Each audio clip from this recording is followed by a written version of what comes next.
잘 지내다 오셨어요?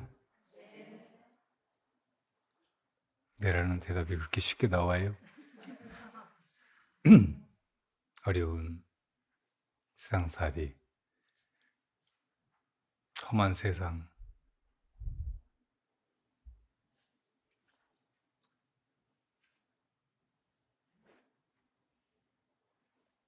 돌아봐도 지나온 날들이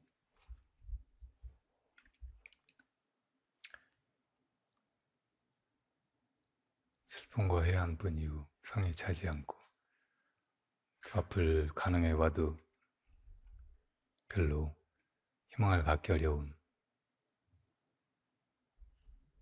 그런 시대인지 모릅니다. 그리고 대부분의 사람들에게는 아마 그렇게 느껴질 것 같아요.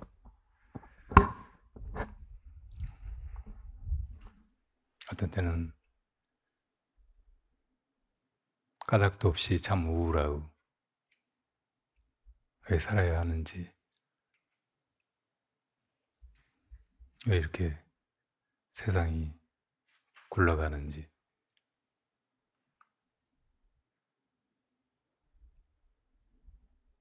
암담해요.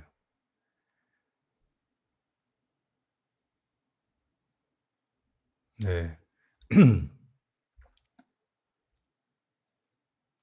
많은 역사학자들이 사실은 어느 시대의 사람들이든 다 그 비슷한 생각을 하고 산다고 합니다. 지금이 말세다. 제일 어려운 시대다. 왜 하필 내가 이런 시대에 사람으로 태어나서 이렇게 고생을 하면서 억울하게 이 목숨을 부지해가야 할까 이렇게 느낀다고 해요.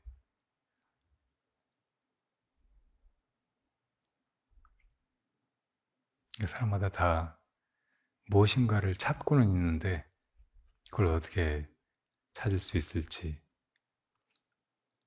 그걸 과연 찾을 수나 있을지 확신하지 못하고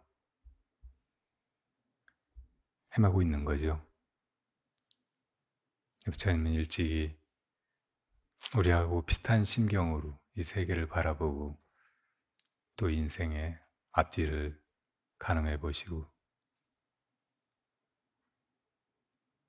이 세상 속에는, 이 인생, 생과 사 속에는 열반이 없음을 간파하시고 열반을 찾아서 구도의 길을 나서셨고 마침내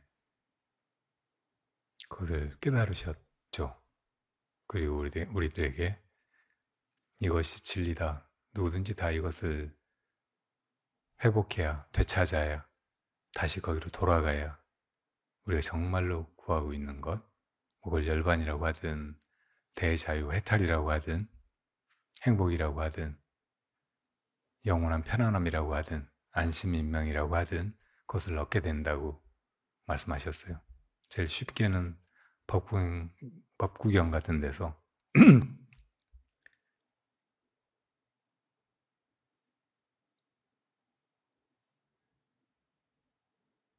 잠 못 드는 사람에게 밤이 길고 지친 나그네에게 길이 멀듯이 이 진리, 불법을 모르는 자에게 생사의 밤길은 길고 멀구나. 또 온 세상이 다 암흑 같은데 어찌하여 등불을 찾지 않는가?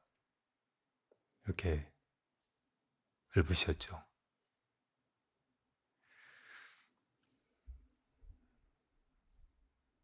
모든 게 다 치시하고 만족스럽지 않고 하찮고 허접하고 쓰레기 같고 역겹고, 그런데 이 속에 연꽃과 같은 존재가 있고 보석 같은 그런 분이 계시니 그분이 바로 부처님입니다. 우리가 항상 그런 분이 혹시라도 있으면 그런 분에게 길을 물어야겠다. 그런 분에게 배워서 나도 그 길로 나아가 봐야 되겠다. 은연중 그렇게 생각하고 있다가, 그래서 이제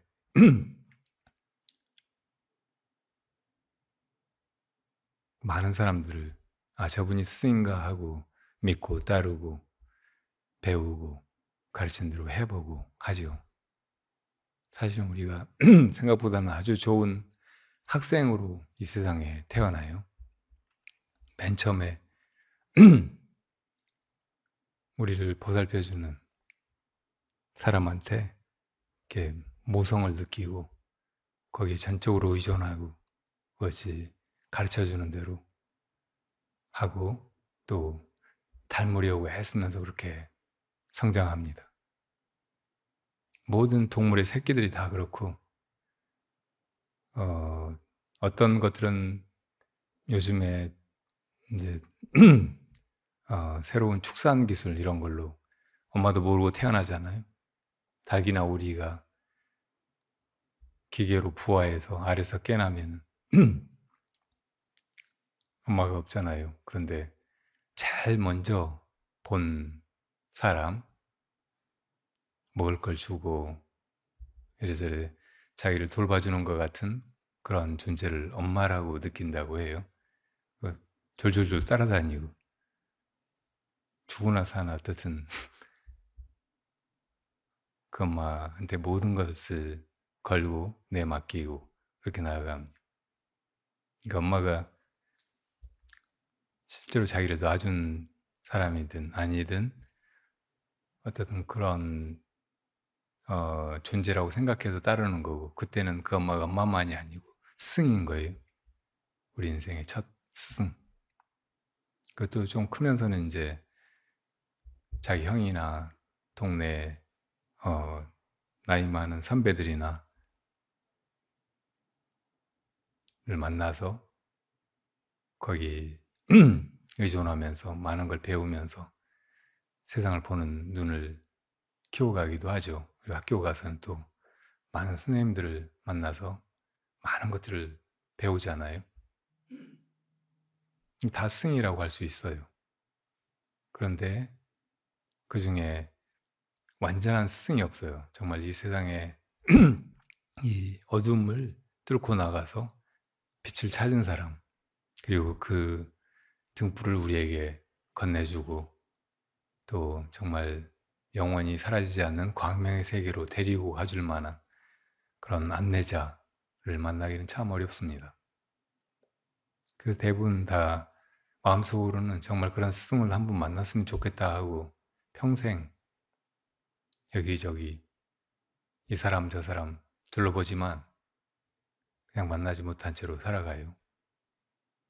어떤 때는 잘못 만나가지고 이 사람이 정말 완전한 스승이고 자기를 정말 찾고 있는 그것을 찾아줄 사람으로 기대하고 따라 나섰다가 인생과 자기 가진 것을 다 털어 바치고, 그리고 이제 나중에는 그 스승이 그런 존재가 아니고 사기꾼이어서 그냥 패가 망신하는 경우도 많죠. 이 세상 우리 인생을 꿰뚫어서 정말 그 광명의 세계로 나아갈 수 있는 그 등불을 전해줄 수 있는 스승을 만나는 건 참 어려운 일입니다. 우선 우리한테 이분이 진짜 스승인지 아닌지 그렇게 알아볼 수 있는 눈이 없으니까요. 사기꾼도 처음에는 다 해줄 것처럼 완전히 자기만 믿으면 우리가 구하는 것을 정말로 얻게 해줄 것처럼 그렇게 다가오잖아요. 그러니까 정말 큰 복연이 있어야 과거에 지난 생에 닦아놓은 그런 심어놓은 씨앗이 있어야 비로소 이 생에도 그런 승을 만나게 되는 것입니다. 근데 이 세상에 그래도 이 생사의 어둠을 헤치고 나갈 길을 안내해 줄 승을 어쩌다가 만날 수는 있는데 그런 승들도 다 부처님 같지는 않아요. 부처님이야말로 완벽한, 위 없는, 조금도 우리를 속이거나 잘못되지 않게 우리가 참으로 간절하게 구하는, 어쩌면 우리가 믿지도 못하고 잘 알지도 못하는 그 열반의 세계로 나아가게 이끌어 주시는 분이고, 그러니까 이 세상에 왔다가 부처님을 알게 되고 부처님에 대해서 믿음을 내고 부처님을 승으로 모시고 할 수 있다는 것은 너무나 복된 일이에요. 며칠 전에 승의 날이었잖아요. 5월은 또 어린이날도 끼어있고 또 어버이날도 끼어있고, 그러니까 우리가 이 세상에 와서 누구에게 의지하고 누구를 믿고 누구 말을 듣고 배우고 또 살아갈 것인가, 이걸 생각해 보게 하는 그런 달이에요. 여러분들은 이렇게 한 해 한 해 지나가는 세월 속에서 그래도 부처님을 만났다는 것, 부처님의 존재를 알게 되고 부처님이 우리에게 이 생사의 괴로움, 미혹에서 벗어나서 해탈과 열반의 세계로 안내하고 있다는 것을, 그 일을 정말 바르게 깨달아서 우리에게 가르쳐 주시는 스승이라는 것을 알고, 내가 부처님의 제자이고 부처님 따라서 정말 내가 가야 할 곳으로 나아가는 그런 존재라는 것을 자각하고 살아가셨으면 싶어요. 자, 오늘 바라승아제 83번째, 늘 승과 도반을 가까이 하는가, 이 주제에 대해서 나눠드린 걸 한번 읽어보고 그리고 말씀을 이어나가도록 하겠습니다. 바라승아제 83, 늘 승과 도반을 가까이 하는가. 승 모시는 일로 인생을 살고 도반 따르는 일로 길을 삼으라. 살다가 바꾸거나 예의지 않을 승을 찾고 가다가 같이 죽어도 좋을 도반을 만나라. 혼자 의미 있는 삶을 살 수 있는 사람은 아무도 없고 승 없이 깨닫는 사람은 이미 깨달은 부처님뿐이다. 신이든 인간이든 다른 중생이든 우리 모두의 근본된 승, 궁극의 위없는 승과 도반은 부처님이다. 왜인가? 무상 정등 정각을 성취하여 근본 무명을 부수고 일체의 근원, 대해탈도, 구경열반을 증득하셨기 때문이요. 일체 중생을 또한 무량한 대자비로서 바로 그 깨달음의 길로 이끄시는 까닭에서이다. 감히 누가 이 열애, 응공, 정변지, 명행조, 선서, 세간해, 무상사, 조장부, 천인사, 불세존을 넘어설 수 있으며 비방할 수 있으며 가까이하고 따르다 돌아서고 실망하지 않을 수 있으랴. 이렇게 해야 되겠네요. 실망할 수 있으랴 이렇게 하는 게 맞겠습니다.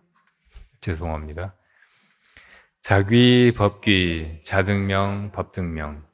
부처님을 백천만생의 승, 무량겁의 도반으로 모시고 등불 삼고 귀의하라. 부처님 가르치신 법은 말에 있지 않고 몸소 증득하신 바 무명과 업장을 지나 우리 모두의 근원에 사무쳐 있으니 참 자기에 귀의하고 참 자기를 등불 삼으라. 내가 바른 제자의 마음을 지니고 보면 승과 도반 아닌 것이 없기도 하다. 일상에서 스치는 인연 중에 마음 아닌 것이 어디 있고 마음에서 나오지 않은 것이 어디 있던가. 마음이 부처라면 멀고 무연해 보이는 타인도 우치하거나 극악한 이도 모두가 양족존 부처님이요 온갖 굳은 일 또한 내 어리석음 깨우치는 이욕존의 법이다. 고인은 묻고 답하셨다. 부모도 나와 가장 친한 이가 아니라면 그 누가 나와 제일 친한 존재인가? 눈먼 거북이요 절름발이 자라로다.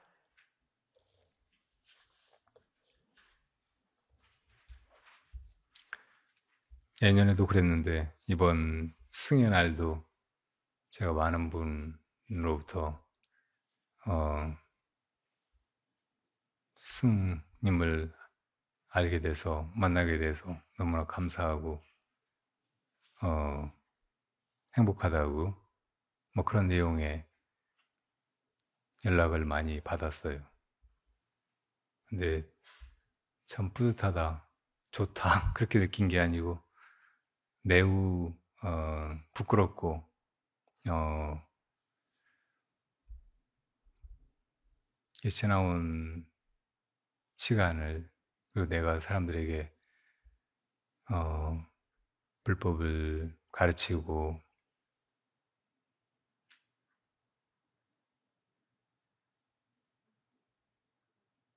이렇게 사람들을 이끌어온 것이 이게 잘한 일인가, 많은 반성을 했습니다.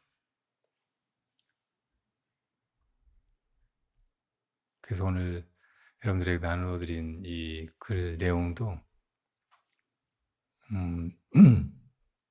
인생에서 승이라고 할 만한 사람을 만나서 그분을 잘 모시고 또 같이 갈 도반을 만나서 같이 가라, 뭐 이런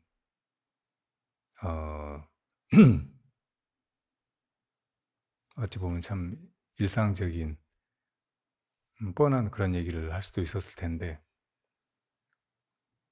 그보다는 우리의 영원하고 완전한 진정한 스승은 바로 부처님이다, 내가 불제자라는 것을 잘 각성하고 그렇게 살아가는 것이 좋겠다, 그런 식으로 그 얘기를 해야 되겠다고 생각했어요. 우리가 석가모니 부처님, 우리 시대의 부처님, 불법을 깨달아서 가르쳐 주시는 그분을 본사라고 하잖아요. 본사.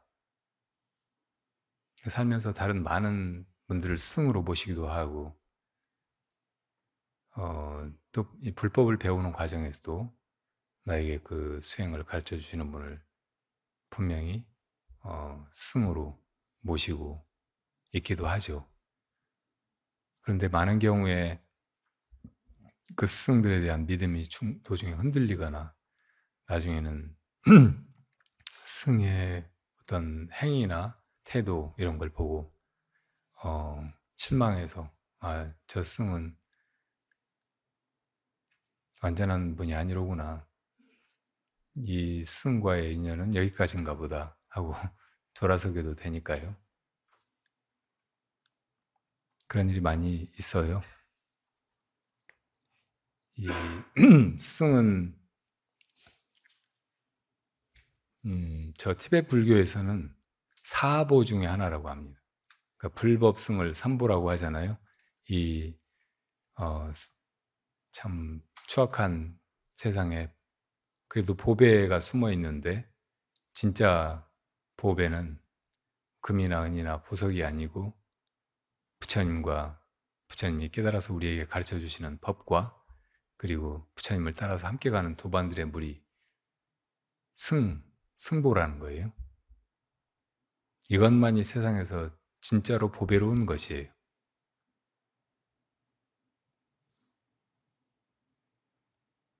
근데 거기에다 하나를 더 붙여서 사보라고 말하는데, 그 다른 하나가 바로 승이라는 것입니다. 불법승 사. 부처님만 해도 이미 2567년 전에 열반에 드셨고 지금은 안 계시니까 우리 눈앞에 부처님처럼 나타나서 가르쳐 줄 수 있는 현존하는 스승이 필요해서 그런 스승을 만나는 것이 진짜 불법을 배우고 깨닫는데 필수적으로 중요한 것이고, 그런 스승이 이 세상에서는 정말 고귀한 그런 존재라는 뜻에서 사보라고 한다는 말이에요.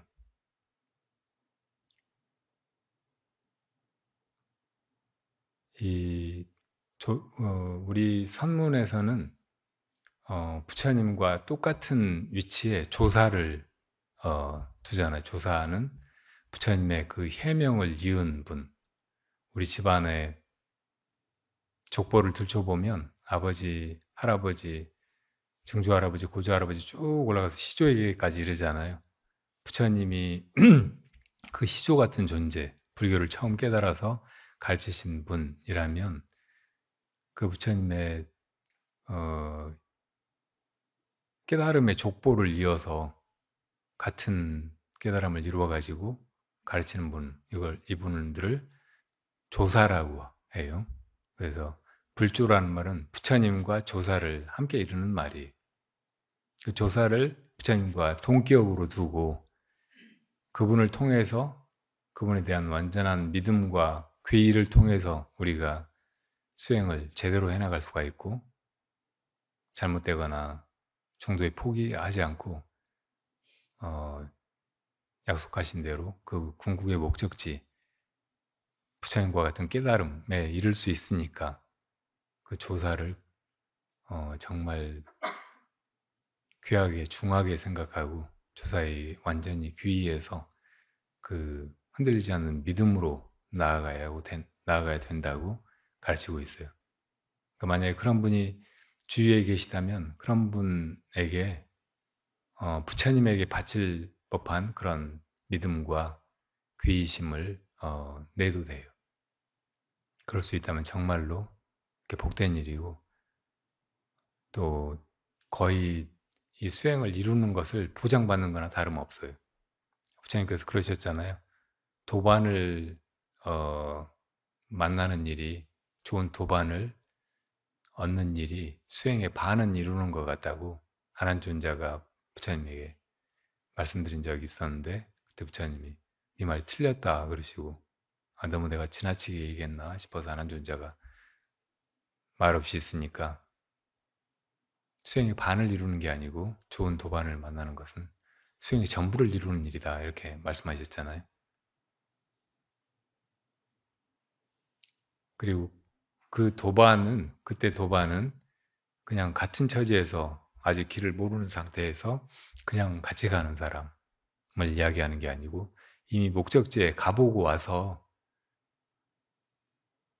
나에게도 그 같은 목적지로 함께 가면 좋을 것 같아서 손을 내밀고 같이 가자고 손잡고 그렇게 이끌어주는 분이에요. 그러니까 도반이라기보다는 스승이죠. 스승이 도반이라는 말과 같이 쓰일 때가 많아요. 그러니까 깨달음을 이룰 때 세 가지 인연이 필요하다는 그런 말도 있어요.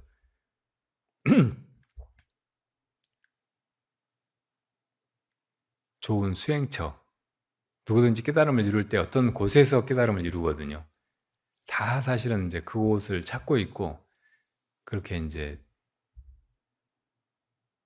좋은 수행처가 있어야 수행을 할 수 있다고 하니까 수행처를 만들려고도 하고 막 그러는데, 사실 이제 그 장소는 마음속에 이제 완전한 믿음을 가지고 그 길로 가는 것 말고는 다른 것을 돌아보지 않는 금강과 같은 그런 마음, 이 마음이 생겨서 딱 앉은 자리가 이제 사실은 깨달음을 이루는 자리예요. 부처님이 보리수화에 앉으셨잖아요. 그 보리수화의 그 자리를 금강보좌라고 해요. 이 길이 분명하다. 반드시 이 길로 나아가면 열반에 이룰 수 있다. 그런 확신을 가지고 앉으셨던 바로 그 자리. 그러니까 수행처니까 어떤 장소 같지만 사실은 마음속에 분명한 결의, 그리고 이제 수행의 방법이라든지 그 길을 확신을 하게 돼서 이제 이 길로 가면 분명하다는 것을 내적으로 완전히 확인하고 이제 수행을 해 나가는 자리, 거기가 이제 금강보좌라고 할 수가 있고, 거기가 이제 수행을 이루는, 깨달음을 이루는 그런 자리인 거예요. 그 두 번째는 시절 인연. 그렇게 앉아도 바로 다 깨치는 게 아니고, 그 자리만 찾으면 깨닫는 게 아니고, 이제 어떤 인연이 있어요. 깨치게 되는 따로 그 시점의 인연이, 부처님의 경우는 새벽별을 본 것이 그 시절 인연이었어요. 보는 그 시점에. 그리고 이제 또 하나가 있다면 도반 인연인 거예요. 이때의 도반도 그냥 어중이 떠중이로 같이 수행하는 사람이 아니고, 그 길을 이미 가보고 나한테 알려주는 깨달은 분, 이런 분을 도반이라고 하는 거예요. 그러니까 이때도 도반이 스승이라는 말과 같은 뜻으로 쓰인 거죠. 그러니까 이 세 가지를 만나면 그 순간에 깨달음을 이루지 못할 사람이 아무도 없는 거예요. 그리고 과거에 깨달음을 이룬 모든 사람들이 다 이 세 가지 인연이 만나서 그 순간에 깨달음을 이루는 것이라고요. 그러니까 깨달음을 목표로 해서 수행의 길로 나아가는 사람은 누구든지 먼저 해야 될 일이 승을 찾는 거예요. 승을 찾아서 바른 수행법을 지도를 받아서 이제 그렇게 하라는 대로 그것만 할 각오가 섰을 때 그때 사실은 이제 수행할 장소도 정해지고 그리고 이제 그 수행을 깨달음을 통해서 완성하는 그 시점도 이제 딱 정해지는 거라고. 그러니까 해야 될 일은 사실은 그냥 바른 스승, 완전한 스승, 깨달음을 이미 이룬 스승을 찾는 것밖에 없어요. 그리고 그 인연을 자기가 놓치만 않으면 그냥 자기가 아무런 노력을 하지 않아도 그렇게 길을 쓰고 고생하고 길을 또 잘못 들어서 어, 헤매다가 또 포기하고 하지 않고 바라던 곳에 이를 수 있게 되니까요. 그래서 스승 찾는 일, 이것이 이제 가장 귀한 일이고 사실은 진정으로 필요한 한 가지 그 마지막 일이라고 느껴야 돼요. 그 이 시대에 이제 조사나 정말 그렇게 깨달아서 나를 속이지 않고 또 위 없는 자비심으로 이 중생들을 다 이끌어 가줄 만한 그런 스승을 이렇게 만나지 못했다면 부처님이라는 분이 분명히 계셨고 부처님이 그 길로 분명하게 이끌고 계시고 또 수없이 많은 사람들이 부처님이 가르치신 바대로 수행해서 그 같은 깨달음에 이르렀으니까 우리가 부처님을 스승 삼으면 된다는 말이에요. 그걸로 충분할 수도 있어요. 그러니까 부처님에 대한 신심, 귀의심 이걸 잃지 않고 나아가면 돼요. 그리고 그렇게 가다 보면 또 이제 현전하는 스승, 조사 같은 분도 또 만나게 되거든요. 내가 막 걱정하고 애써 구하고 하지 않아도 부처님에 대한 완전한 믿음을 가지고 부처님을 스승 삼고 그렇게 나아가면 또 이제 경우에 따라서 스승이 나타나고 나에게 이제 그 깨달음의 길을 바르게 일러주고 또 내가 흔들리거나 중도에 그만두지 않고 나아갈 수 있게 봐주시고 잘못 가는 것 같으면 점검해서 그렇게 가지 말라고 일러주시고 하게 된다는 말이에요. 법계 이치가 그렇게 되어 있기 때문에 그건 걱정하지 않아도 돼.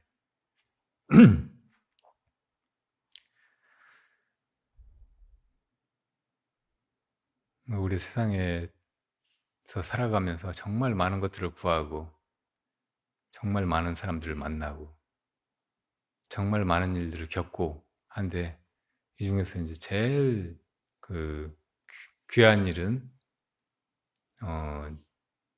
부처님 같은 스승을 만나는 것이 그걸로 모든 일이 다 이루어지니까 다른 것을 구하지 않아도 된다는 말이에요.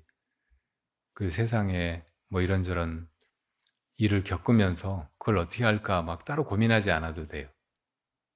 그래서 우리가 살면서 이제 힘들어하고 또 막 고민하고 전전긍긍하는 것이 대부분 다 눈앞에 벌어진 어떤 사건을 두고 그게 싫어서 그걸 어떻게 피할까 혹은 이제 앞으로 벌어질지 모르는 불행을 어떻게 내가 면할까 하고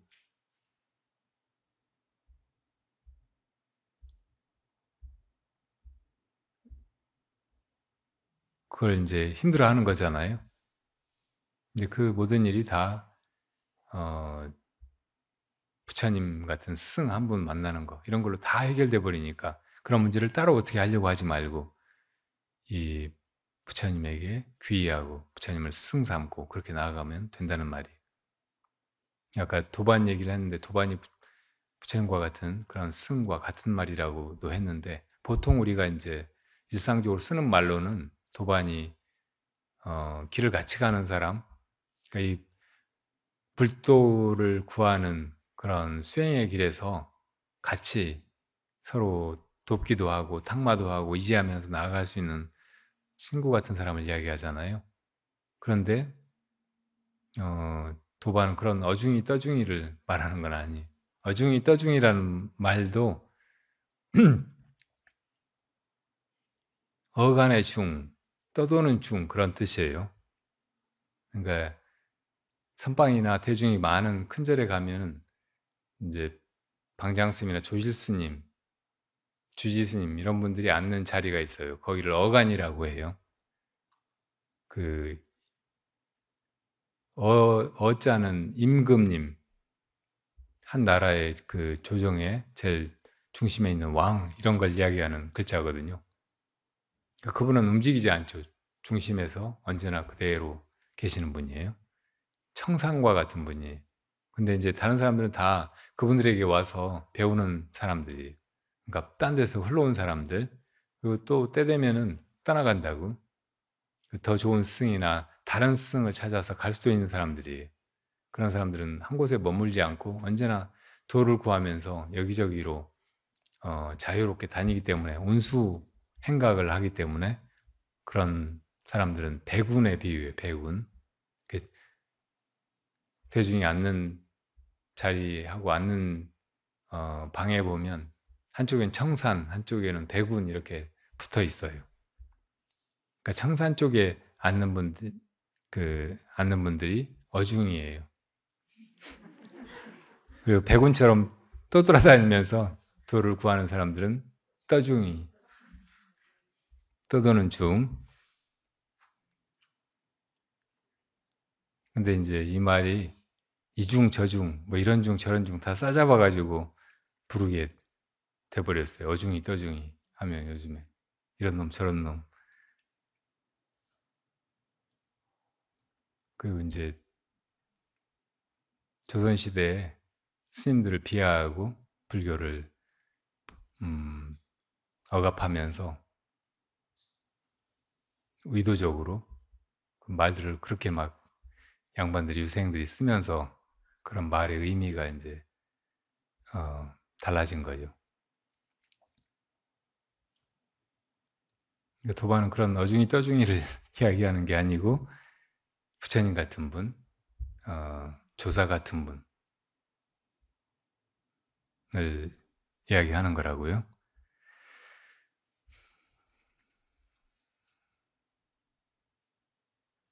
곧 불현절 부처님 오신 날도 다가오고 하는데 우리가 부처님이라고 하는 존재에 대해서 이렇게 깊이 다시 생각해보고 내 인생에서 부처님이 어떤 분인가, 나에게 부처님이 어떤 분인가 이렇게 한번 깊이 새겨보는 기회가 됐으면 좋겠다 생각합니다. 부처님을 부르는 10가지 이름이 있죠. 열의 시포라고 해요. 맨 먼저는 열애. 열애라는 말은 같을려 올래. 그러니까 온 것과 같다.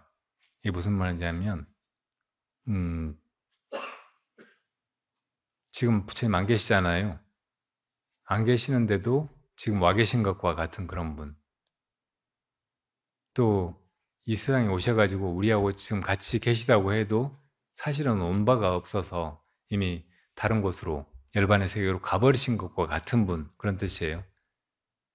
이 세상 모든 건 다 오고 가고 있다 없어지고 만났다 헤어지고 하잖아요. 근데 부처님은 언제나 그 자리에 계시는 분이에요. 와도 오는 바가 없고 가도 가는 바가 없고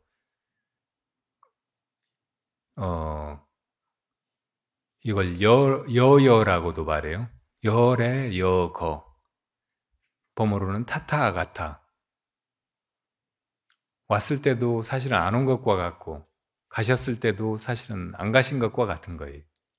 그러니까 그런 분이라서 오고 감이 없는 분, 그런 분이라서 열애라고 언제나 그곳에 계시는 거예요. 그러니까 부처님이 열반에 드셔서 지금 사람 모습으로 보이지 않는다고 해서 부처님 어디로 가셔버렸고 안 계시고, 그러니까 부처님이 어디 계실까 이렇게 할 필요가 없어요. 부처님이 어디 계시는 거예요, 여러분?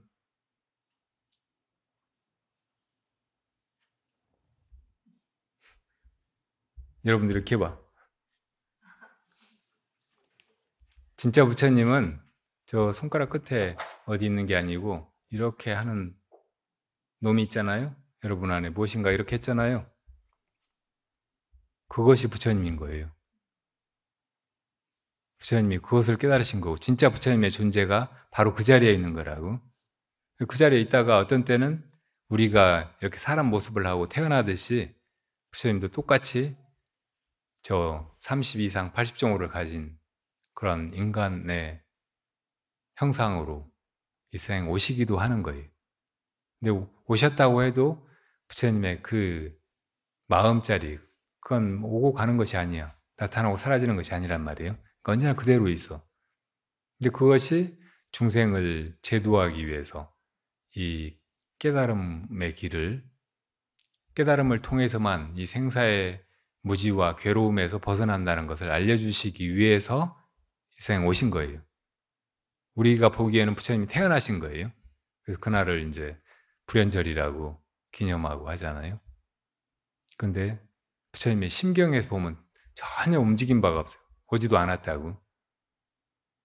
그리고 그렇게 80년을 세상에 우리하고 똑같이 사람 모습을 하고 음식도 드시고 말씀도 하시고 여기저기 걸으시고 온갖 걸 다 하셨고 또 8만 대장경을 그 많은 말씀을 설하셨고 그런데 또 가실 때는 사람하고 똑같이 몸을 버리고 어딘가로 가신 것 같아 보이거든요.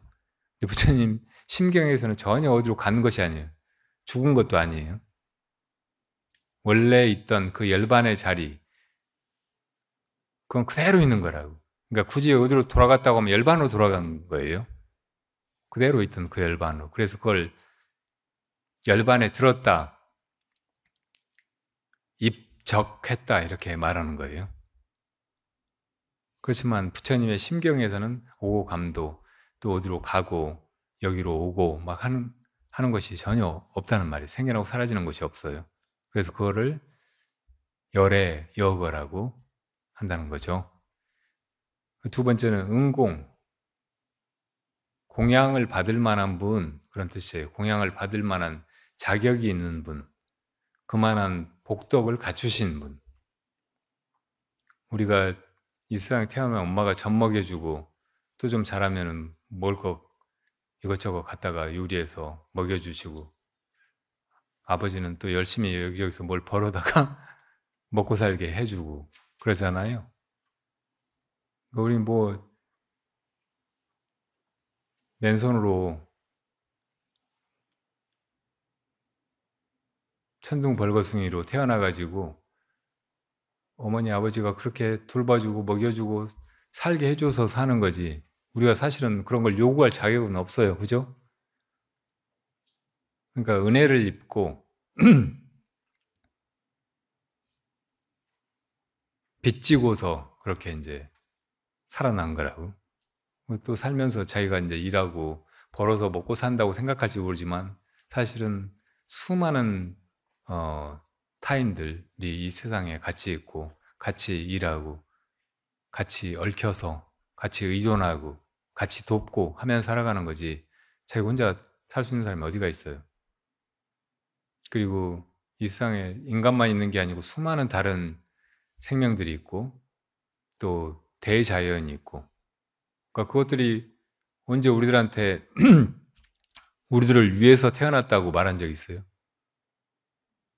우리가 일방적으로 그것들을 다 이용하고 쓰고 막 해치고 파괴하고 하면서 그냥 내 살 길만 도모하고 있다고. 이게 되게 미안한 일이잖아요. 어찌 보면 우리가 그럴 자격이 있어요. 근데 그걸 당연한 것처럼 생각하고 전혀 자격도 없는 놈이 마음대로 그러고 있는 거잖아요. 그러니까 그런 것도 다 어찌 보면 빚이고 참 미안한 일이죠. 그러니까 이 세상에 공짜가 없다면 우리가 지금까지 살아오면서 남들한테서 받은 거, 얻어먹은 거, 또 그냥 맘대로 갖다 쓰고 파괴하고 막 해온 거, 이건 진짜 나쁜 짓이에요. 아주 무자격자가 그냥 온갖 나쁜 짓을 하면서 그걸 그냥 떳떳하게 생각하고 부끄러운 줄도 모르고 그렇게 살고 있는 거라.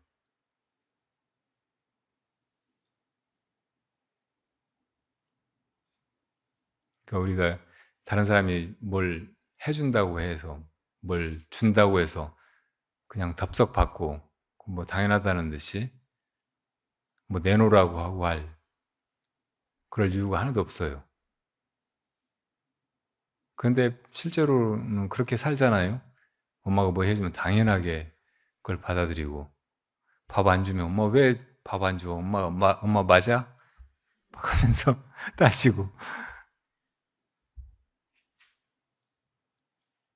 왜 그렇게 되느냐? 사실은 조금은 복을 지어서 그런 자격이 있는 거예요.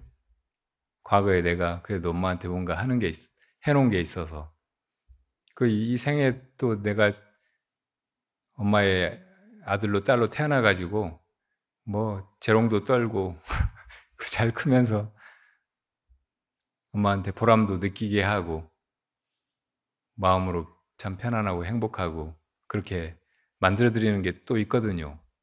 그냥 엄마가 해 주시는 걸 받아 먹고 살면서도 내가 행복해하고 만족해하고 좋으면 엄마가 또 그걸 보고 좋아하니까 엄마한테 뭔가 조금 해 드리는 것이기도 해요. 그게 그렇게 조금씩은 복을 지으니까 그 복의 힘으로 사실은 자격이 없는데 자격이 있는 척하면서 막 그렇게 의존하고 요구하고 하면서 살고 있는 거죠.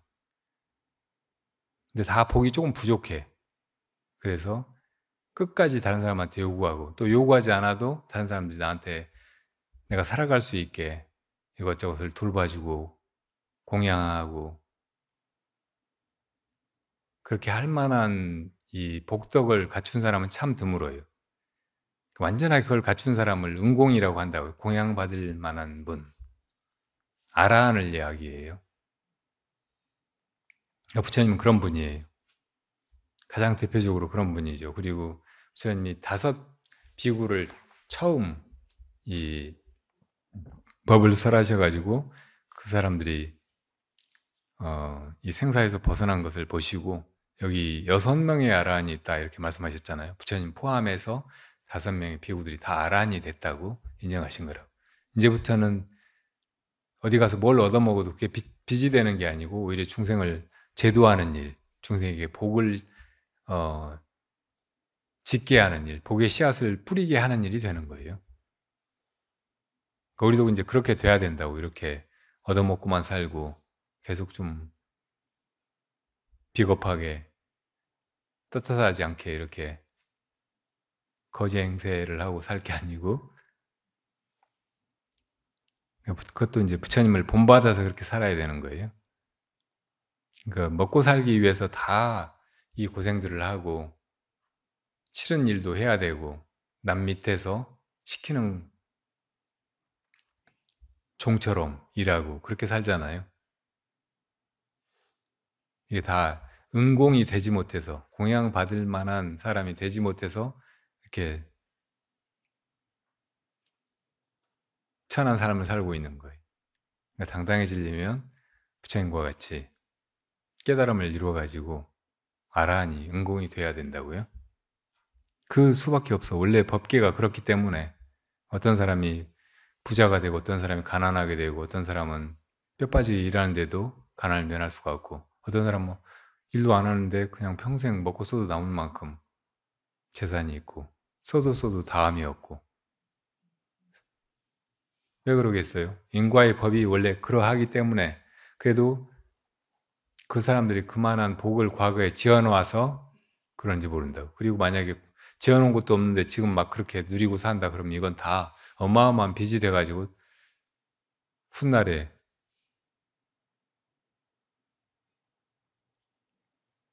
뼈를 깎는 그런 괴로움, 배고픔, 결핍, 가난을 면할 수 없게 돼버린다고. 그러니까 정말 이제 먹고 사는 걸 잊어버리고 사람답게 당당하게 아주 자유롭게 편안하게 애써 뭘 하지 않아도 되는 그런 삶을 살려면 은공이 돼야 된다고요. 그냥 복만 지으려고 하지 말고 지혜를 닦아가지고 깨달음을 이루어야 돼.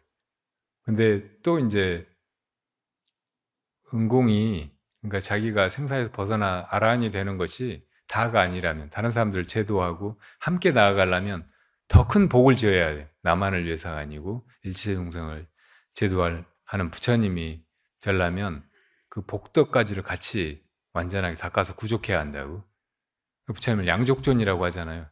지혜도 깨달음을 통해서 완전하게 이룬 분이고, 그리고 복덕도 그렇게 완전하게 갖추신 분이에요. 그걸 다 수없이 많은 생 동안 계속 중생을 돕고 베풀고 가르치고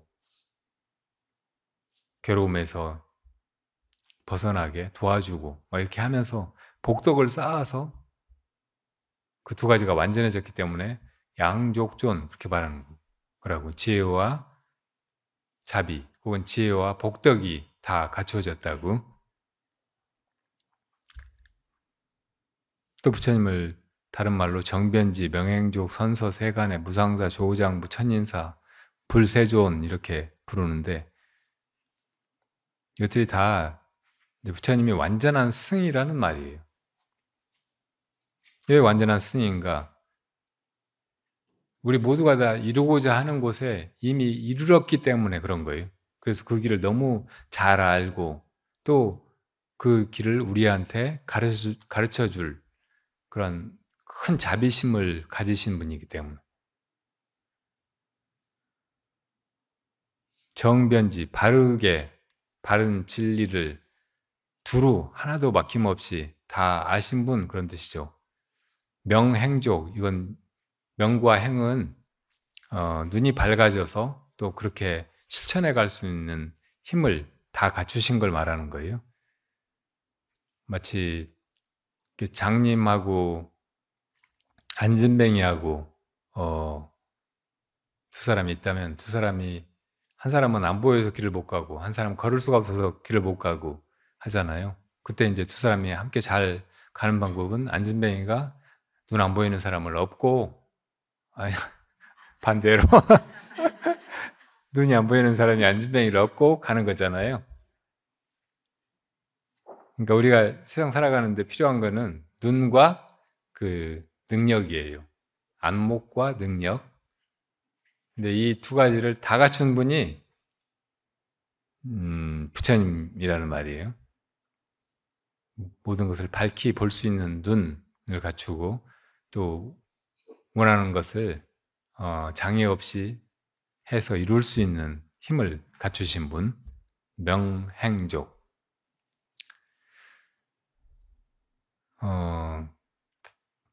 다르게 말하면 삼명, 어떤 일이 어떻게 하면 이렇게 되는지 인과를 다 꿰뚫어 가지고 모든 걸 보고 모든 걸 듣고 또 앞뒤를 다 알 수 있는 그런 눈을 가진 거, 이것이 명의이고, 그리고 보살의 행, 중생을 제도하는 온갖 행을 다 닦아서 해오신 분, 그래서 이제 그런 힘을 지니신 분, 그런 뜻이죠. 선서는 열반의 세계로 언제나 그대로 있는, 오고 가지 않고 있다 없어지지 않는 언제나 그대로인 그 자리로, 그 자리가 어디 딴 데 있는 게 아니라, 딴 데 있다면 거기로 도달하는 순간 거기 이르렀다고 할지 모르지만 그 자리에 영원히 있을 수 있는 게 없어요. 모든 게 다 변해가니까. 그 자리도 없어져 버릴 때가 있잖아요. 공간이 사라져 버릴 때가 있잖아요. 그러니까 어디 딴 데로 간 게 아니고 근원의 마음, 이 시공간의 차원을 넘어서서 내면의 그 중심으로 돌아가신 분이에요. 자기 마음자리로 잘 가신 분, 그런 뜻이에요. 그 마음자리를 깨달음의 세계, 해탈의 세계라고도 말할 수 있겠죠. 그다음에 세간에는 이 세상 모든 것을 우리는 다 낱낱이 알고 싶고 배워서라도 알고 싶고, 그런데도 다 알 수가 없잖아요. 다 부분적인 지식 정보만 가지고 살다가 그러고 그냥 죽는다고. 다 그래요. 요즘에 챗 GTP라는 게 나왔잖아요. 물어보면 말은 다 해. 어떤 분이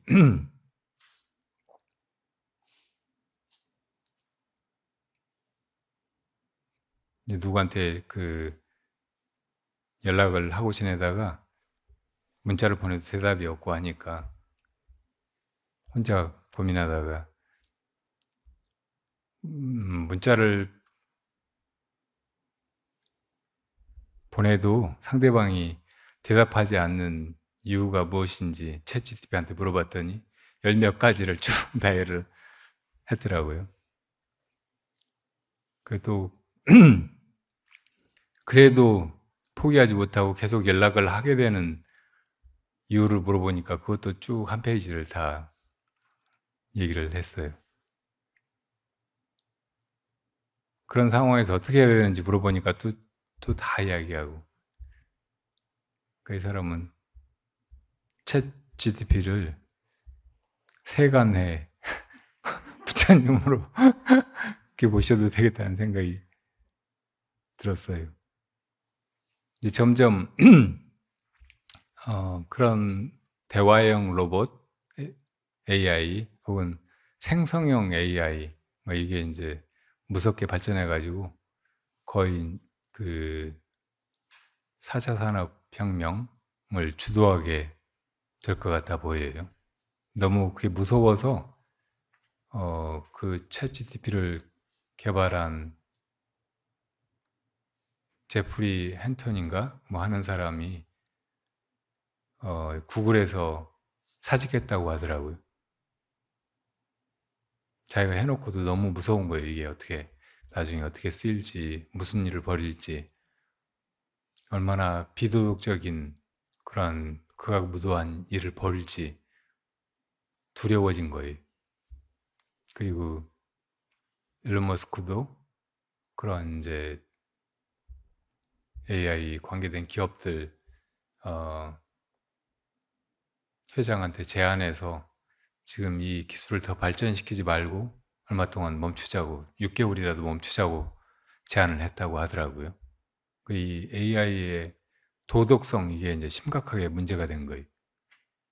그 전에 사람이 하던 것을 이제 로봇 같은 그런 기계 혹은 자동화 시스템 이런 것이 대체하게 된 거, 이것이 상당히 고마운 일이었잖아요. 우리 어릴 때는 시골에 농사 짓는 집에 태어나면 농사일을 거들지 않을 수가 없었거든요. 어린 애들도 다 논밭에 끌려나가서 뭘 해야 돼. 그게 정말 괴로웠거든요. 요즘에 애들은 그렇게 하라고 하면 다 집 나가버리거나 부모님을 경찰에 신고할지 몰라요. 근데 요즘도 이제 네팔이나 어디 가난한 나라에 가보면 애들이 그러더라고요. 원래 그렇게 인간이 수만 년 동안 살아온 거예요. 근데 지금 시골에 가보면 트랙터가 농사를 다 지어요. 사람이 별로 할 일이 없어. 그 사람 손이 가는 거는 외국인 노동자들이 와가지고 고용돼서 막 그렇게 하고. 그러니까 우리는 농사 일 하나도 안 하고도 이렇게 많은 인구가 그냥 다 먹고 사는 거예요. 아무도 다음 끼니 걱정하지 않고. 밥이고 뭐고 많아서 그냥 남겨서 버리지, 모자라가지고 배고프고 그러지 않게 살아가고 있잖아요. 이게 다 이제 기계화나 혹은 사람이 힘으로 하던 거를 이제 그런 시스템이 컴퓨터 기술 뭐 이런 것이 대체하게 되면서 이루어진 변화죠. 엄청난 변화예요. 근데 여기까지는 좋았을지 몰라요. 근데 이제 이런 거를 거의 사람보다 훨씬 뛰어나면서 이제 자기 정체성 이것을 자각해가는 AI가 이렇게 마음대로 해버리게 되면 너무나 위험한 상황이 벌어질 수도 있는 거예요.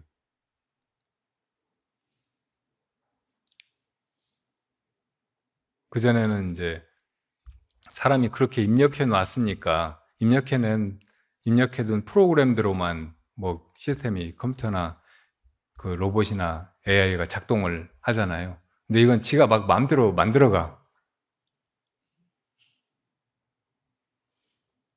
그러니까 여기에 이제 어떤 기준, 최소한 뭐 사람한테 피해를 끼치거나 누구를 죽이거나 하는 것은 하지 말아야 된다고 하지 않으면 뭐 그런 것도 전혀 이렇게 생각 없이 막 제일 어떻든 명령 한 대로 제일 좋은 방법을 막 찾아내는 거예요.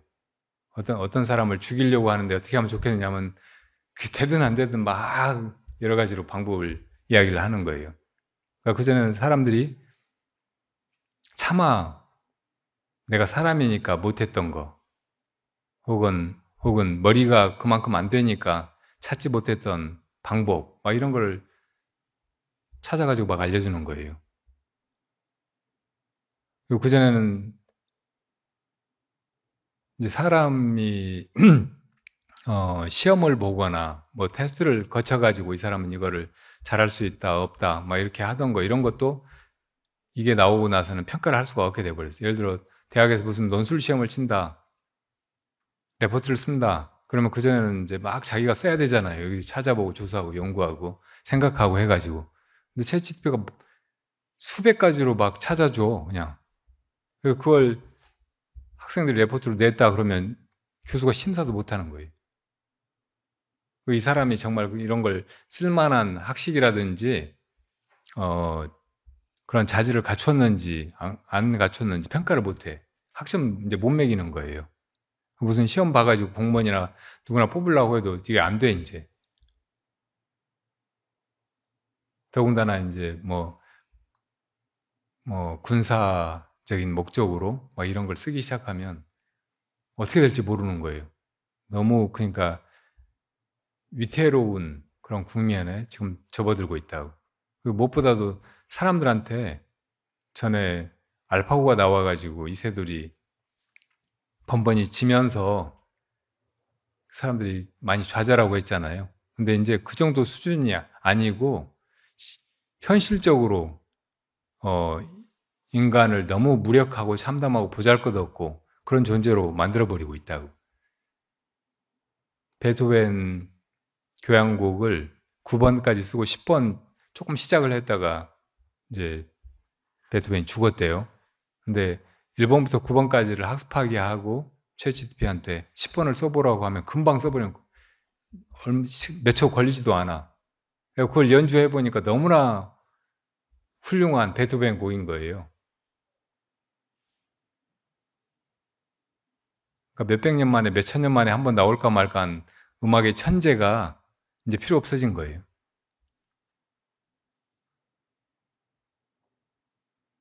그전에는 이제 뭐 힘쓰는 일 막 이런 데서 사람이 점점 밀려나고 직업이 없어지고 그런 걸 걱정했는데 이 생성형 AI가 나오면서 이제 창조적인 일, 사람이 아니면 그전에는 기계는 그런 알고리즘으로는 할 수 없으리라고 생각했던 일을 먼저 더 잘하게 돼버린 거예요. 사람이 이제 진짜 바보가 돼버렸고 뭐 잘한다고 말할 수밖에 돼버린 거예요.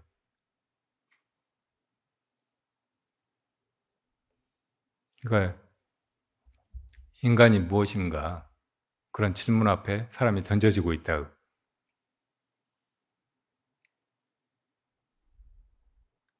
산다는 게 무엇인가? 인간이 무엇인가? 나라는 게 무엇인가? 이런 게 금강경에서 말하는 아상, 인상, 중생상, 수자상이잖아요. 근데 AI는 이게 없어. 그러니까 이미 깨달아 있는 부처님과 같은 그런 존재인 거예요. 근데 부처님한테는 자비심이 있잖아요. 자비심이야말로 도덕성의 가장 원형질에 가까운 것이고, 그리고 아무에게도 피해를 끼치지 않고 부도덕한 일을 절대 하지 않는 정말 믿을 만한 그런 요소라고, 부처님에게서 가장 중요한 것, 우리가 부처님을 믿고 따르고 거의 의지하고 부처님을 거룩하게 가장 높은 존재로 그렇게 여길 만한 이유란 말이에요.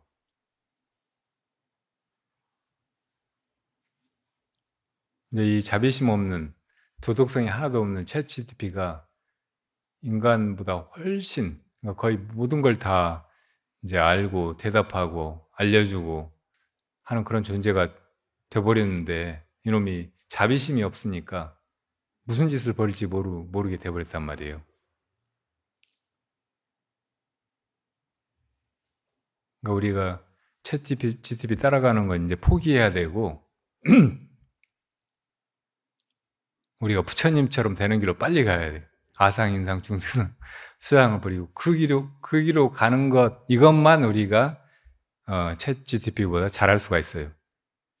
챗GPT는 성불은 못 하잖아요.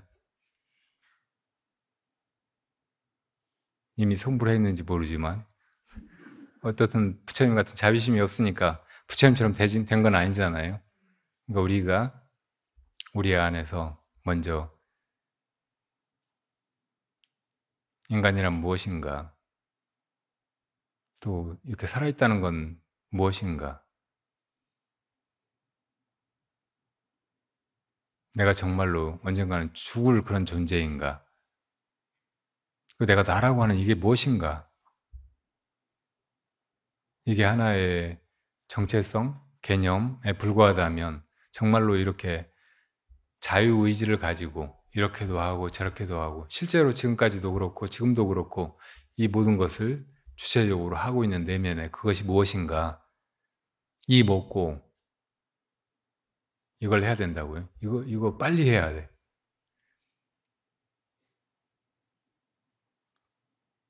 4차 산업혁명인지 무슨 3차 대전 혹은 그 이상 가는 엄청난 문명의 붕괴인지 모르지만 이 사건이 지금 닥쳐오고 있다고요. 그 전에 빨리 해야 돼.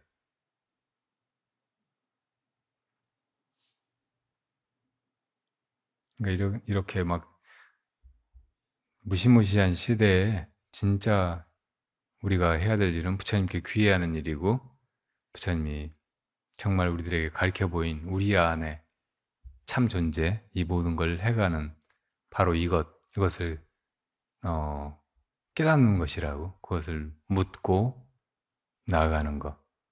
그러니까 부처님한테 귀의한다, 진짜 부처님을 만난다, 부처님이 어떤 존재인가 궁금해하고 참구하고 진짜 부처가 무엇인가 이렇게 묻는 거, 이런 것을 생각으로 개념적으로 그렇게 하는 것이 아니고, 지금 이렇게 하는 이놈을 묻는 일로 그렇게 실답게 해가야 된다고요.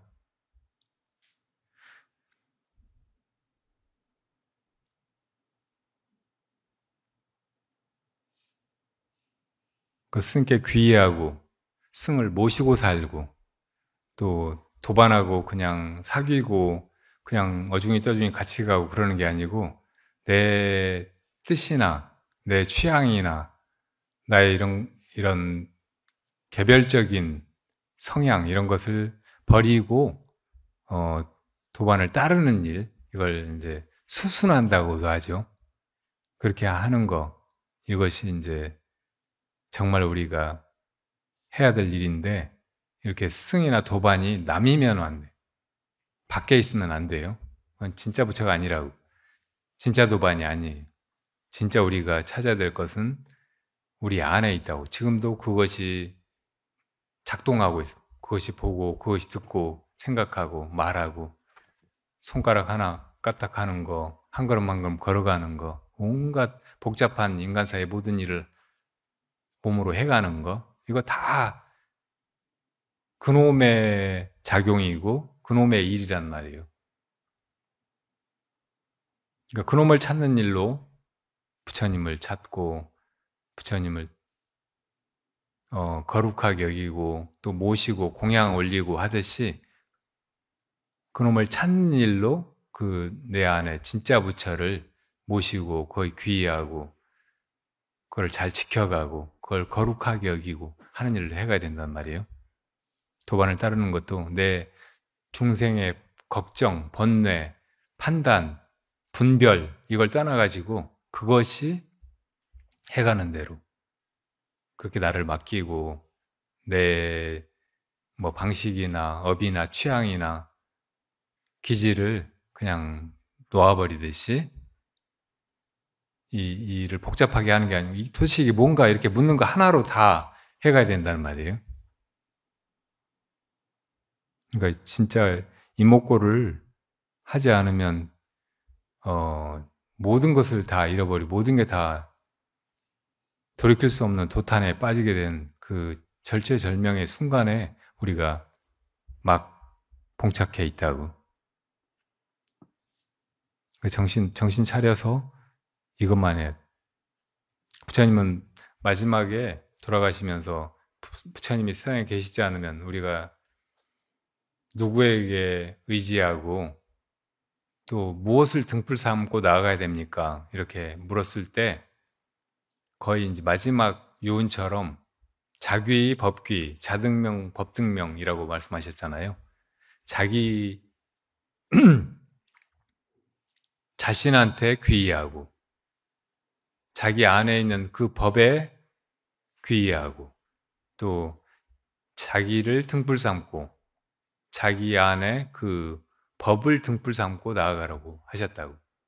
그러니까 석가모니 그 부처님 그 몸을 가지고 있다가 이 세상에 80년 사시다가 떠나가시는 그분 말고 우리 안에 자기, 참 자기, 그리고 우리 안에 그 법, 이 모든 걸 그것이 모든 걸 해나간다는 것이 불법이잖아요. 거기 귀의하고 그걸 등불 삼고 나아가라고 하신 거예요. 그걸 그냥 건성으로 듣고 수천 역사 속에서 많은 사람들이 그걸 찾아보다가 대다수가 실패했다고 그렇게 생각하지 말고 지금은 이제 그냥 당장 지구가 폭발해가지고 다 없어져 버릴 그 상황인데 할 수 있는 것이 아무것도 없으니까 그냥 이것만 한다 생각하고 이목고를 해야 된다고.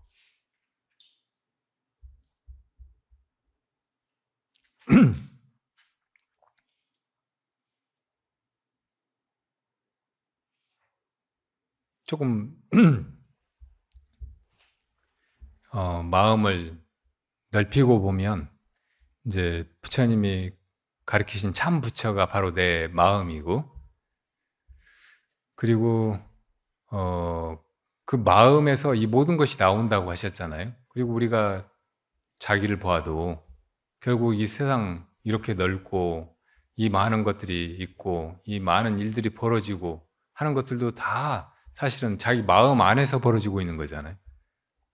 저번에 여기를 저 끝을 본다 그러면은 보이는 데까지 저 산 뒤, 하늘 어디 뭐 구름 뭐 이런 건 보이겠지만 그 뒤에 것은 우리가 못 보잖아요. 근데 그 뒤에 걸 보라고 하면 내 시선이 거기로 간다고. 우리 뒤에 눈이 안 달려가지고 여기 밖은 보지 못하지만 뒤쪽은 보지 못하지만 내 마음 눈으로는 볼 수가 있어요. 시선도 거기로 향하게 할 수가 있다고. 그렇게 보는 세계는 사실은 밖의 공간이 아니고 내 마음속의 공간이잖아요. 그러니까 내 시선이 가는 데까지 요 안에 일은 우리가 이제 그냥 대상 세계, 보이는 세계 이렇게 생각을 했으니까 놔두더라도 그 밖의 것을 우리가 만약에 본다면 보이는 그것은 자기 마음 안의 것을 보는 거지 실제로 어떤 공간의 지점을 보는 것이 아니란 말이에요. 우리 내 뒤를 본다고 해도 그게 내가 내 마음을 보는 거라고. 그거를 조금만 해보면 지금 이게 보이는 동서남북, 전후 좌우, 위아래가 다 내 마음속이라는 걸 알 수가 있어요. 소리로 그걸 해보면 조금 더 쉽게 느껴진다고. 지금 여기 뭐 에어컨 소리가 나잖아요. 이 소리는 밖에서 나는 소리 같이 들린다고. 근데 우리가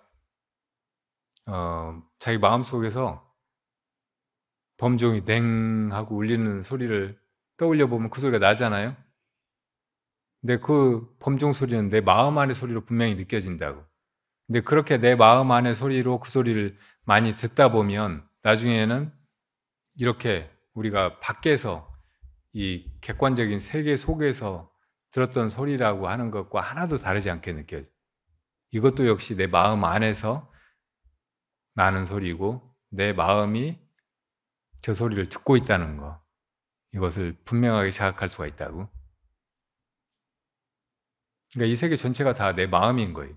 이 세계의 모든 것이 다 마음에서 나온 것이고 마음 속에서 벌어지고 있는 것이고, 그러니까 온통 이대로가 다 마음이란 말이에요. 아까 진짜 부처님은 마음이라고 했잖아요. 즉심즉불, 마음이 곧 부처라고. 부처님이란 다른 존재가 아니고 마음을 깨달은 분이고, 근데 이 모든 것이 다 마음에서 나온 거고 다 그대로가 마음이다. 그러면 마음 아닌 것이 어디가 있어요? 마음이 곧 부처라고 하면 부처 아닌 것이 어디가 있냐고. 다 부처라고. 마찬가지로 부처님이 스승이라면 이 모든 것이 다 스승인 거예요. 사실은 그런 마음을 가지고 세상을 봐야 돼. 다른 사람을 대하고 벌어진 일도 그렇게 받아들이고, 이게 사실은 바른 관점이에요. 자기적이고 그냥 억지로 하는 그런 통찰이 아니고 정말 제대로 보면, 정신 차리고 보면,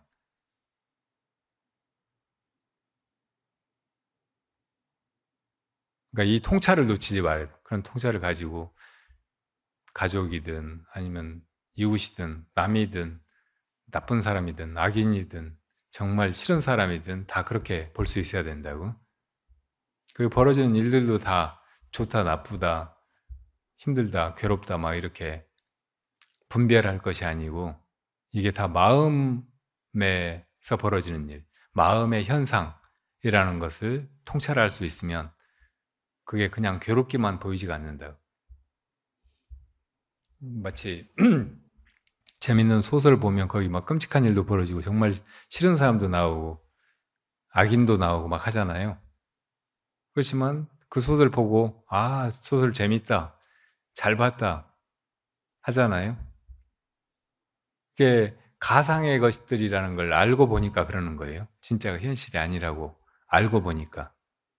그러니까 이 진짜로 있는 것은 마음 그 자체뿐이고, 마음에서 벌어진 이 세계가 다 가상의 것이고 그냥 이렇게 지나가는 것들이면 이것도 아무리 끔찍하고 막 너무 처참한 줄거리여도 그냥 볼만한 거예요. 재밌기도 하고. 다 의미 있어서 벌어지는 것들이에요. 우리가 그렇게 일으켜온 것들이에요. 우리 마음이 아직 부처님 마음처럼 그렇게 지혜와 자비심으로 가득 차지 못해서 지멋대로 업대로 막 버리는 꿈이라고. 그러니까 그렇게 통찰할 때 지금 이 시대,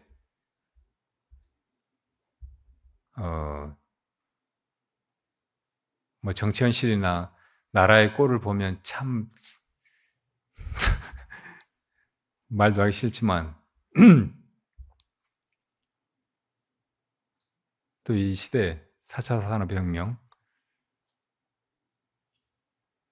통해서 진짜 발전하는 것이 아니고 그냥 무너져가는 그런 시대, 그럴지 모르는 시대, 이걸 살아갈 때 우리가 느끼는 고통이나 불안에서도 벗어날 수 있게 된다. 그 길밖에 없어요. 저번에 제 친구가 오랜만에 또 찾아왔는데, 어릴 때부터 같이 이렇게 불교 공부도 하고 명상도 하고 했던 친구였고, 언론사에서 이제 일하면서 살아왔다가 이제 정년퇴임을 앞두고 있어요.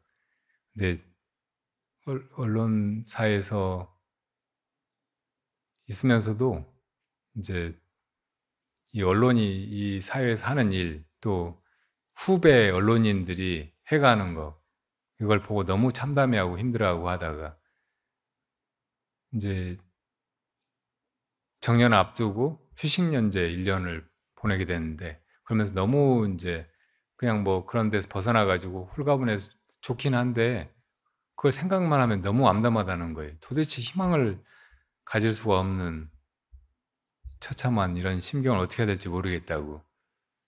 그래서 저한테서 조금 위로라든지 힘을 얻고 싶다고 했는데, 그때는 제가 무슨 얘기를 잘 해주지를 못했어요.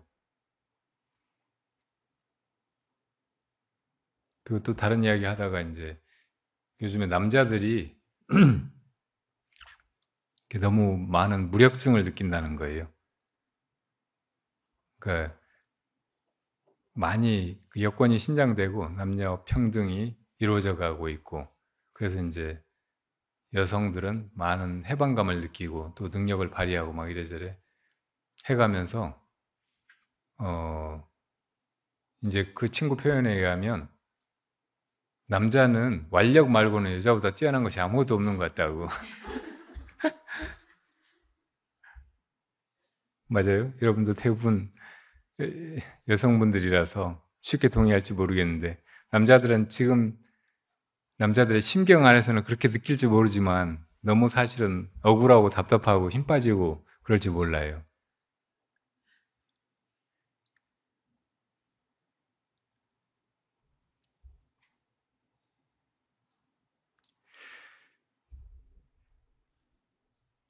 근데 남자들이 정말 또 잘할 수 있는 것 한 가지가 있는데, 그게 뭐냐면 어, 버리고 고치는 거예요. 그래서 부처님이 이 수행길에서는 남성적인 마음이 필요하고 조금 유리하다고 한 거예요. 이 세상에 대한 집착이나 이 생을 가지고 막 어떻게 해보려고 하는 마음이 있으면 출가 못 하잖아요. 또 그런 걸 떨쳐버리고 내면으로 수행의 길로 그렇게 나가야 되는데, 그런 데서는 남자들이 조금 더 잘하고 유리하다는 거, 남성적인 마음이.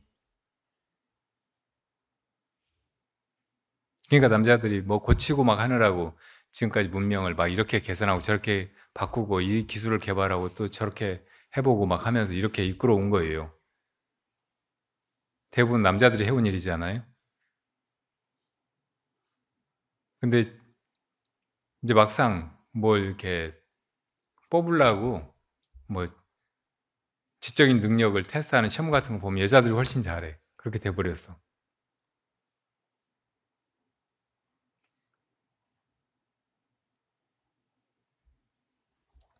여성적인 두뇌가 훨씬 직관적이고 또 종합적이잖아요.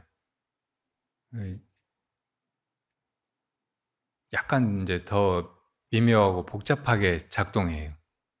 남자들은 굉장히 단선적이고 논리적이고 정해진 경로, 회로로만 이렇게 가는데, 여자들은 복잡하게 다 보면서 직관적으로 판단하고 다 또 아우르고 감성적인 것도 더 발달해 있고. 그러니까 어떤 식으로 뭐 지력을 테스트해봐도 여자들이 더 뛰어난 거예요. 근데 이제 몸으로 하는 거 이런 건 남자들이 대체로 잘하죠. 아직까지도. 근데 완력이라고 한마디로 표현해서 그렇지, 몸으로 하는 것도 수백 가지 수천 가지잖아요. 축구도 있고 농구도 있고 달리기도 있고 던지기도 있고. 그렇게 보면 여자들보다 잘할 수 있는 게 또 수천 가지라고 말할 수 있어요. 그리고 무엇보다도 이렇게 크게 보고 지금 문제되는 거, 그런 걸 개선하고 고치고 그런 걸 떨치고 하는 걸 남자들이 잘한다고. 그러니까 이 남자들의 뇌가 지금 문명이 잘못 가고 있는 거, 이것을 그렇게 가지 않도록 연구하고 방법을 찾고 실제로 거기에 제동을 걸고 하는 거를 했으면 좋겠다, 그런 생각이 들어요. 이게 단순한 일 같은데 정말 지금 하지 않으면 영원히 인간이 그 주도권을 잃어버리고, 지금 현대 몇십억 인구가 다 그 부속품처럼 기계처럼 노예처럼 그렇게 살아야 될 운명에 처해 있으니까 그쪽에서 능력을 발휘했으면 좋겠다.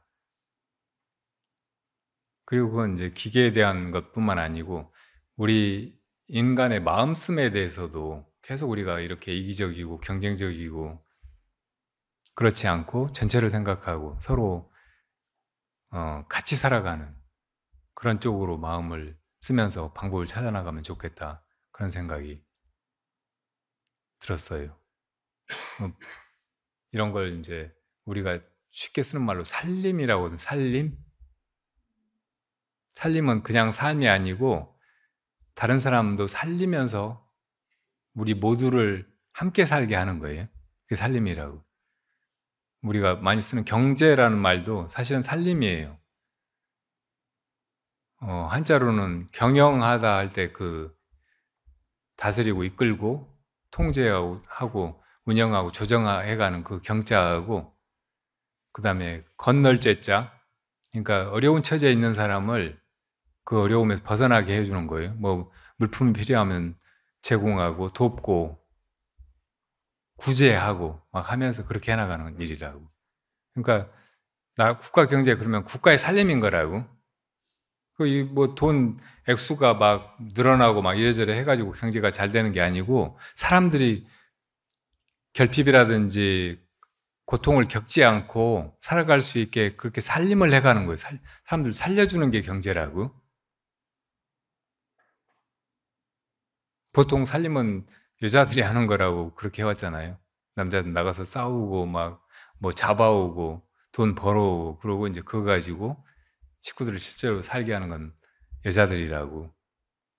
근데 지금은 이제 남자들이 그렇게 막 연구하고 개발하고 일하고 막 그렇게만 하지 말고, 이 인류 전체가 진짜 살아나갈 수 있도록 지속 가능한 지구가 되도록 그게 살림에 관심을 가지고 이거를 해가야 되지 않나, 그런 생각이 들어요.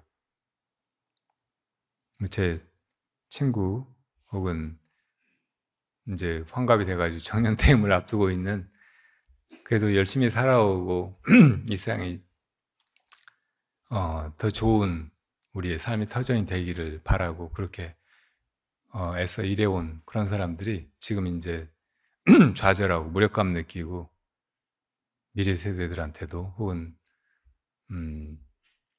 국가의 정치나 지도자들한테도 낙담하고 막 그렇게 하는 데서 좌절하거나 길을 잃지 않고 이 살림, 우리 모두의 살림 쪽으로 이렇게 마음을 기울여 보면 지금 잘못돼 가고 있는 거, 잘못된 거 이런 걸 고치고 개혁하고 하는 쪽으로 이렇게 지금까지 써온 좋은 마음을 돌이킬 수 있으면 정말 좋겠다, 이런 생각이 듭니다.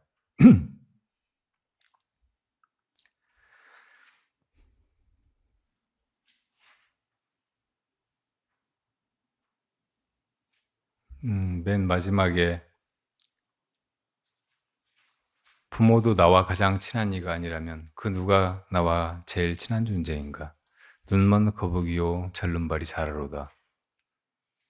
말로 생각해 보면 이게 뭔 소리인지 짐작을 할 수가 없잖아요. 이런 게 선문답이죠. 그러니까 이게 무슨 뜻일까 참고하면 돼. 참고하면 자기 마음이 그 자리로, 이렇게 말한 스님의 그 마음 자리로 그냥 돌아간다고. 근데 이걸 생각으로 하니까 막 어둠 속에서 꽤 맞춰보려고 하니까 전혀 연결이 안 되는데, 이게 결국은 우리 근원의 마음 가리킨 거라고 이렇게 착안하면 전혀 엉뚱한 얘기가 아니에요.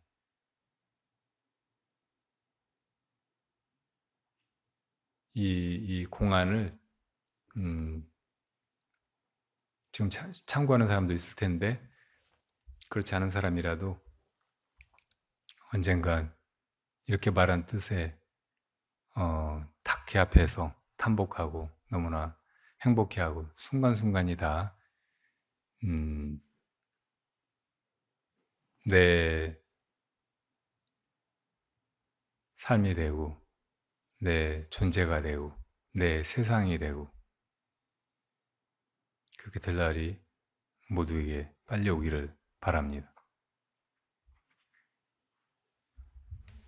네, 오늘은 이렇게 법회를 마치겠습니다.